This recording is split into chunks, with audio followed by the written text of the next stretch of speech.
Hello, I'm Shelby Johnson. I'm the Geographic Information Officer for the state of Arkansas, and I currently serve as the chair of the Coalition of Geospatial Organizations, or COGO. The organizations comprising COGO are leaders in the geospatial field. Collectively, they represent over 170,000 individual members and speak with a unified voice on national geospatial policy initiatives. Today, I'd like to welcome you to the unveiling of the 2018 report card on the National Spatial Data Infrastructure. We've assembled a panel of distinguished guests who are a driving force in the creation of the second edition of this report card. Our host and moderator is Diana Sinton. Diana is the Executive Director of the University Consortium for Geographic Information Science. She'll be interviewing Scott Frenchue and Cy Smith. Scott's the Executive Director for the Cartography and Geographic Information Society and a faculty member at the Department of Geography and Environmental Studies at the University of New Mexico. Cy is the Geographic Information Officer for the state of Oregon, and he represents the National States Geographic Information Council. This report card serves as a periodic assessment of the condition of the nation's geospatial data infrastructure, which, like other forms of public works, is essential for our economy, health, safety, and activities of daily life. Our country relies on these systems and data every day. It helps us in so many ways. It makes us more efficient and prosperous. The challenge is maintaining the themes where we're doing well and then finding the will and the means to improve on the rest. Our hope is this will assist government agencies in collaboratively completing and maintaining the NSDI. We still have a long way to go. With this background and a welcome, I'll turn it over to Diana Sinton. Thank you very much, Shelby. We're now going to hear from Cy Smith talk to us a little bit about the NSDI and a little bit of background. Thanks, Diana. Thanks, Shelby. According to the Federal Geographic Data Committee's website, the National Spatial Data Infrastructure, or NSDI, is a set of spatial data, tools, and a supporting framework to enable people to collaborate as a community. Stakeholders from multiple levels of government, academia, and the private sector collaborate to develop the NSDI. The NSDI concept was initiated in 1993 by Presidential Executive Order 12906. The Office of Management and Budget periodically updates their Circular A16 to guide federal agencies in coordinated development of the NSDI. But the NSDI remains incomplete, despite the best efforts of many federal agencies, the Federal Geographic Data Committee, and many other stakeholders throughout the geospatial community. In 2008, a group of 8 geospatial professional associations that had been working together on several national geospatial issues decided to form a coalition to work together more effectively. There are now 12 organizations that make up that coalition. We take policy and advocacy positions on geospatial issues when we have unanimous consent to do so. But we also communicate with each other regularly on issues about which some of us may disagree. One of the actions we've been able to agree on is the need to provide an objective evaluation of the NSDI. Our intent is to focus the nationwide stakeholder community on the fact that after more than 25 years, the United States still doesn't have a complete national spatial data infrastructure. Recognizing the difficulties of developing and maintaining a shared resource using a federated model, where various parts are the responsibility of organizations that aren't in the same organizational structure, the COGO organizations believe that the NSDI is vitally important to the country and must be developed and maintained. Almost all the activities, events, and decisions at every level are interconnected and interdependent. A complete, updated NSDI, as Shelby said earlier, enables all of us to work together to understand, prepare for, and respond to challenges and seize opportunities. In addition, a complete updated NSDI would significantly reduce duplicated effort and expense related to geospatial data. For example, in my state of Oregon, we spend over $6 billion every year developing, managing, and using geospatial data at the state and local government levels alone. And we waste about $280 million every year because we duplicate effort. Now, let's get into the report card itself. Scott? Thanks very much, Cy. Scott? All right. I was the chair of the steering committee that helped produce this report card. And this current slide, you can see the timeline that was used to put this report card together. And what I'm going to talk about as we look at this this timeline is how is this second report card different than the first report card? And probably the biggest difference had to do with participation. There was interest in broadening the base of experts involved in the theme assessment. The first report card that was published in 2015 was conducted by a panel of 7 experts recruited by COGO. 4 of them were from the geospatial community, and 3 of those people were from state government organizations at different levels. The second report card recruited a group of 24 content experts, and they were recruited from among the 12 COGO member organizations to evaluate the 8 data themes included in this report. Appendix A of the report actually includes all names of the 24 people and their COGO affiliation. Each of the themes was evaluated by at least 2 team experts, some as many as 4 experts. And a lot of that happened during the period of July 2017 to June 2018. A second significant difference had to do with broadening participation of governmental organizations.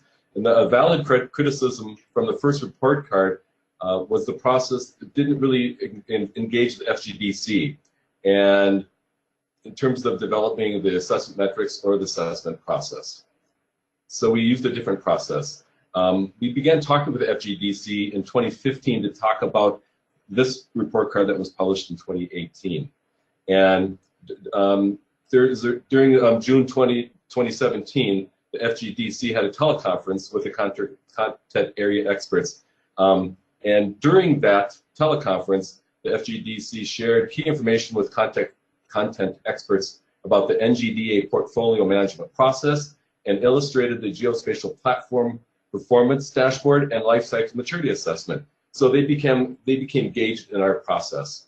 In addition to this, the FGDC provided 18 contacts from 8 different federal agencies to serve as resource people for each of the 8 assessment teams. Each assessment team interfaced with the respective resource people to ask questions and to share preliminary assessments and receive feedback. The third significant difference had to do with the assessment metrics. We expanded those for the second report card. The first report card employed qualitative subjective metrics, really did not include any sufficiently objective metrics. Well, we changed that. So first off, the qualitative metrics that they used for their first report card were capacity, condition, funding, future need, operation maintenance, public use, and resilience of each of the data theme layers. For the second report card, we augmented these qualitative measures with quantitative metrics that were developed specifically for each of the individual data themes. For example, the assessment of the address data framework included an analysis of the % completeness of statewide address point database for each state. Another example, the team that conducted the assessment of the elevation data framework conducted a survey of the 12 COGO member organizations to evaluate members' perception of the state of public elevation data. The survey inquired things such as how members produce and or use elevation data and how members would grade elevation data. There were 677 responses to that survey. And finally, the Orthoimagery data framework team included analysis of completeness of imagery for each state that included coverage, imagery available, and at what resolution. So the metrics looked at a little bit more in terms of how much had been completed with actual percentages and metrics such as that. And that brings us to a period of August 2018 to December 1st of 2018. The report card was extensively reviewed by FGDC, by COGO members, and by the report card steering committee. And then finally, the report card in December of 2018 was completed. So that pretty much comprises or explains how this report card is different and how I think it is a step forward in terms of engagement of federal, state, local, tribal organizations in terms of the NSDI. Thank you.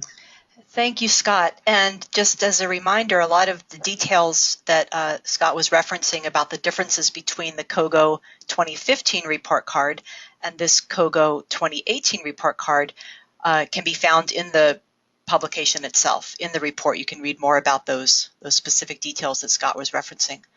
So let's move on to the report card, the 2018 report card. As you can see, the address data theme, that was a new data theme for the 2018 report card. It was not assessed in 2015. And that received a grade of B+.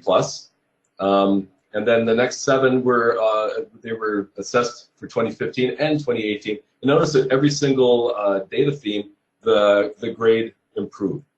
And we think that's in part because of the engagement of the FGDC with COGO and other member organizations to talk about how they're doing in terms of engaging state, local, tribal governments and education to develop or further the NSDI.